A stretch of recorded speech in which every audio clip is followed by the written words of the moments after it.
Hello, welcome to my channel. Welcome to Jessica's channel. Today we're going to be talking about wants versus liking.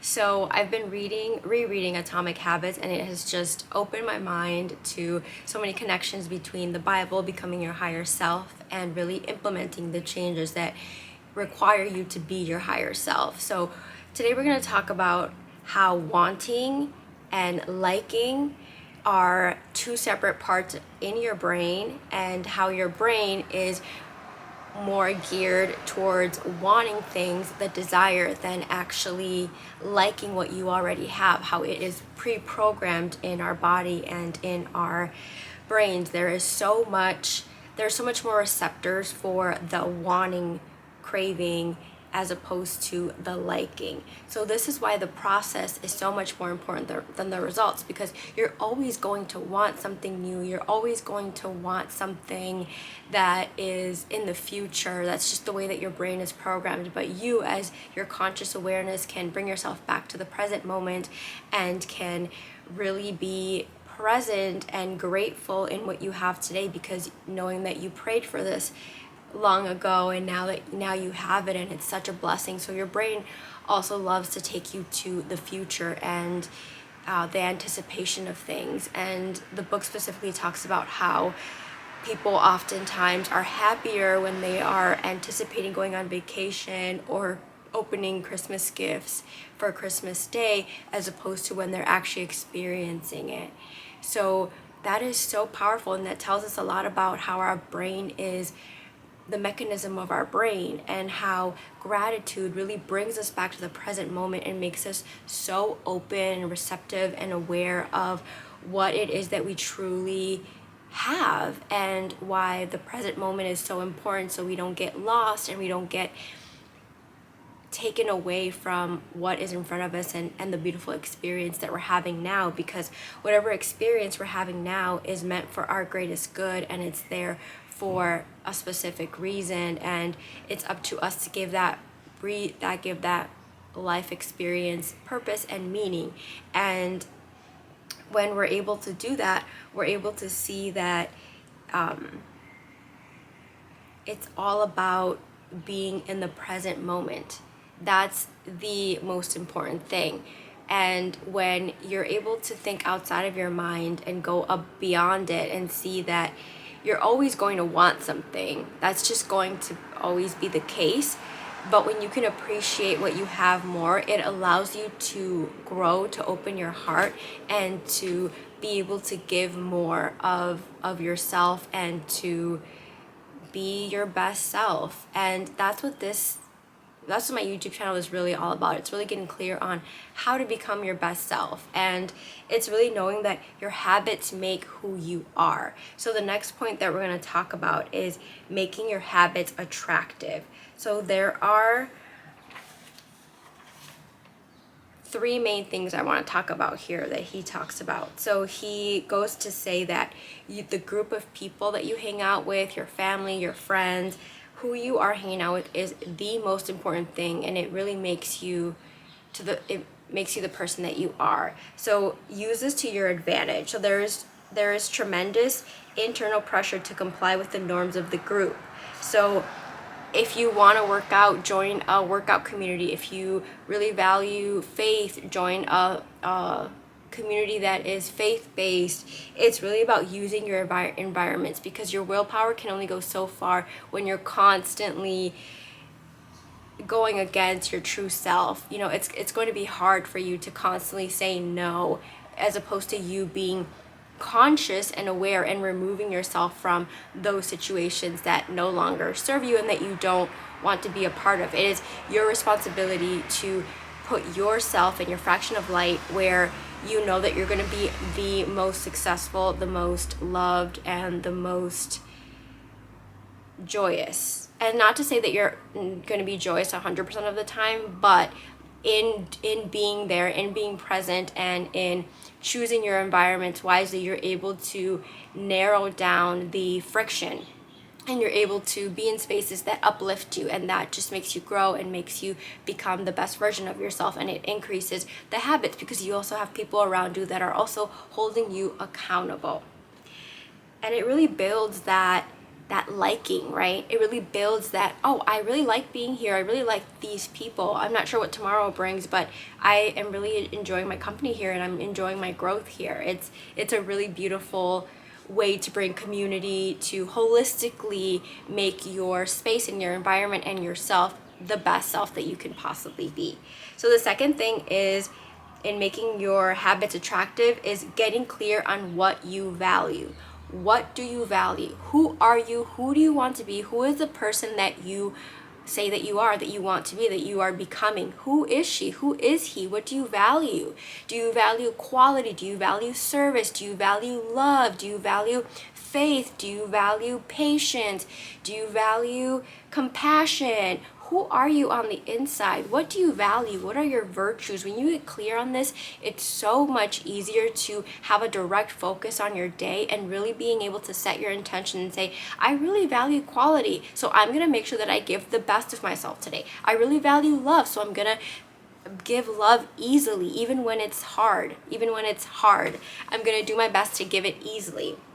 And the third thing that is the most important thing, and 3 is, of course, as we know, the Trinity, Holy Trinity, it's a very important number, and it's action. 3 means action. It means you have to do the thing that you say you're going to do. You have to. That is what builds yourself. Habits make you change your life. Habits build the pattern into becoming your best self. Habits make you change your perception about yourself. I'm gonna let that sink in for a second. Habits make you change the perception about yourself. Habits change your self-identity. They help you see you in a new light, in the new you, and that is so powerful. So he talks about this thing about motion versus action. And I know I've definitely been there. I've been stuck in the motion part of it, where we are going through the motions, like, oh, I'm gonna write this, I'm gonna plan this article that I'm gonna write, so these are the possibly 3 topics that I'm gonna write about. Or I'm going to go for a run, but I'm gonna just map out my neighborhood and see where 2 miles end is, and then come back. But you don't actually do it, and it's just you telling yourself that you're going to do it, but not actually following through with that action. And you do this because, yes, planning is a good thing, and we want to make sure that we are prepared, but at some point you have to rip the Band-Aid off and just do it, because it is that fear of failure that's holding you back. It's that fear of well, what if I don't do it right? Or what if all of these what ifs, all your self-doubt, your critic, all of those things. And it's time to rip the Band-Aid off and let go of that, because you won't progress unless you actually move through the action, because with action, you are practicing to be your best self. You are actioning out. You are embodying the healing. You are embodying this new you. You are embodying this new seed that you are. So it's so important, because I know we can often get stuck in that train of thought of, oh my gosh, I have to be perfect. This has to be the most perfect thing to come out, or else it's not good enough and I'm a failure, and whatever it may be that those negative thoughts are telling you and that come in. But it's about stripping that mentality, changing it on its head, and don't search out to be the best. It's just not realistic. You're not going to be the best when you first start something. That's the crux of being a beginner. It's just going to happen where you roll out and you start off slow and you build, and you're progressing into becoming the best version of yourself, just like you're progressing to becoming better at this specific thing. Yes, you have talents, yes, you have gifts, and those talents and gifts are also internal, where you have that perseverance to keep pushing forward and to keep trying even when you don't know how it might turn out, and just trusting the process, and you don't know how to do something, but you're gonna stick to it because it's something that you really want to do, and it's fun. You get to grow. Growing and learning new things becomes really fun.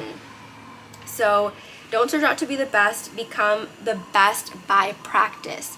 Become the best by practice. We all start somewhere. Everyone in this world, everyone who created something beautiful, everyone who built their talent, who built their business, started somewhere, and it was a beautiful process. It wasn't just an overnight thing. It's never an overnight success. There are many nights and days that go into building this beautiful you that you are that you're worth building. He talks about the two photography groups. One, the professor told them, okay, it's all about quantity.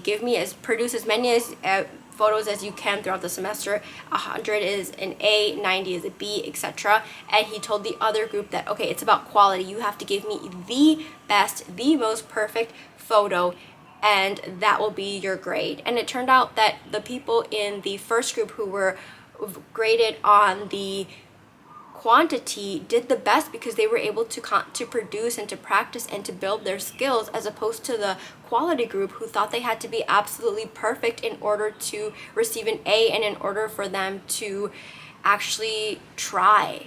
So try.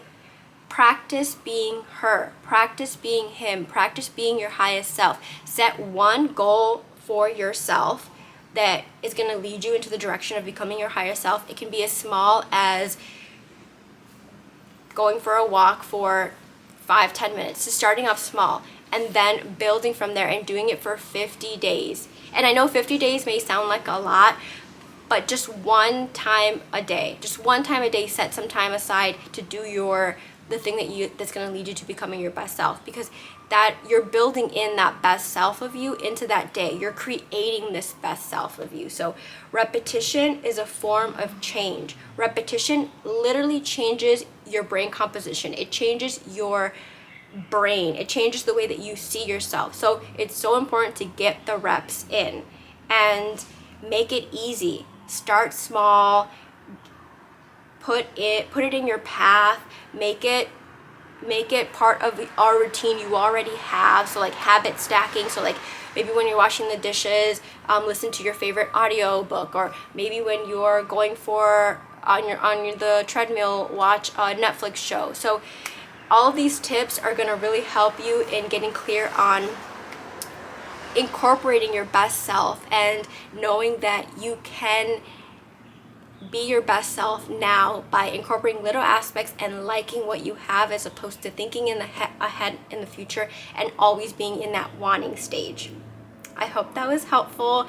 Feel free to rewatch it, write down, and take notes, journal, because that's often how we learn things and how we remember things. So I hope that was helpful. I hope you have a beautiful rest of your day and that you have a great rest of your 50-day challenge. Bye.